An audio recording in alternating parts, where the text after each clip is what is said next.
If you're hunting for a camera that lets you capture the moments you care about without turning the whole process into a tech-heavy chore, you're probably wondering whether the Nikon ZF can actually fit into a busy life. You want something that feels reliable day after day, that you can just pick up and run with, and that doesn't force you to spend extra cash on accessories you'll never use. The biggest worry for most buyers is ending up with a beautiful-looking body that feels like a lab instrument great on paper, but a pain in real-world use. Link is in the description if you want to check the product details on Amazon. When I started looking at the ZF, the first thing I asked myself was, can this be my everyday carry for both stills and video without having to become a menu navigation specialist?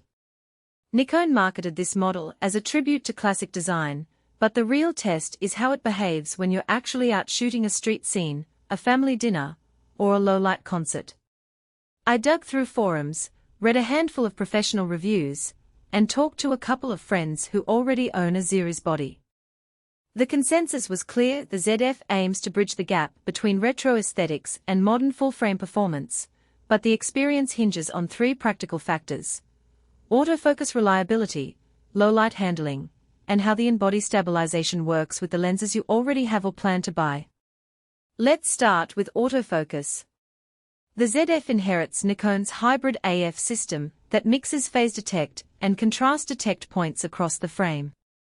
In practice, that means you get fast subject lock when you're tracking moving kids or a cyclist, and you can also fine-tune focus on static subjects like a portrait with a single press. What matters most on the street is confidence. You don't want the focus to hunt just because a background element briefly steals attention. In my test runs, the AF kept its composure even when the scene changed quickly, and the focus points were easy to select with the dedicated focus select dial. If you're a beginner who's still learning to anticipate focus, the ZF's single-button focus hold and eye detect feel intuitive enough to let you concentrate on composition rather than fiddling with settings.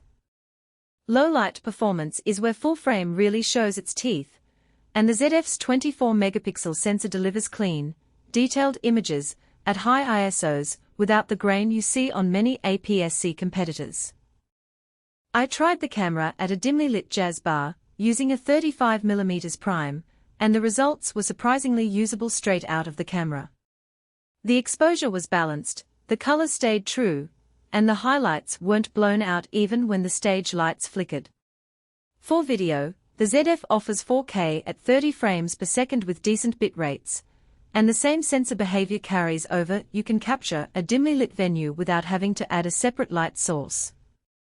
That said, the camera does not have a dedicated low-light video mode that pushes ISO higher without noise, so if you're planning to shoot a lot of concert footage where you have almost no ambient light, you may need to bring an external light or consider a camera with a more aggressive video-specific gain control.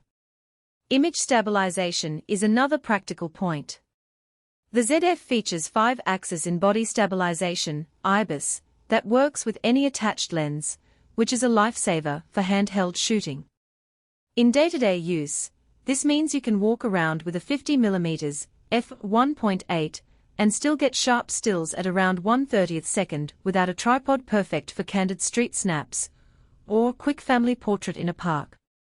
When I paired the ZF with a Nikon Z2470mm f4S, the stabilization handled the extra weight gracefully, allowing smooth pans for video without a gimbal. The downside is that the IBIS algorithm isn't as aggressive as some competitors when you push the shutter speed below 1/15th second, so for very low-light handheld video you might still see a slight wobble if you're moving around a lot. Now, let's talk about the lens ecosystem. Nikon's mount is still growing, but you already have a decent selection of native lenses, and you can adapt fount glass with the FTZ adapter. The big question for many buyers is whether they'll need to invest heavily in new lenses to get the most out of the ZF. If you already own a fuse mount lenses or are comfortable using the adapter, the transition is smooth. The adapter maintains autofocus speed and communication, so you won't notice a performance gap when you pop an old 50mm f1.8 onto the body. However, if you're starting from scratch and only have legacy lenses, You'll have to budget for at least 1 or 2 native Z lenses to avoid relying solely on adapters, which can add bulk and a small amount of extra weight. Menu friction is something that trips up many newcomers to Nikon's mirrorless line.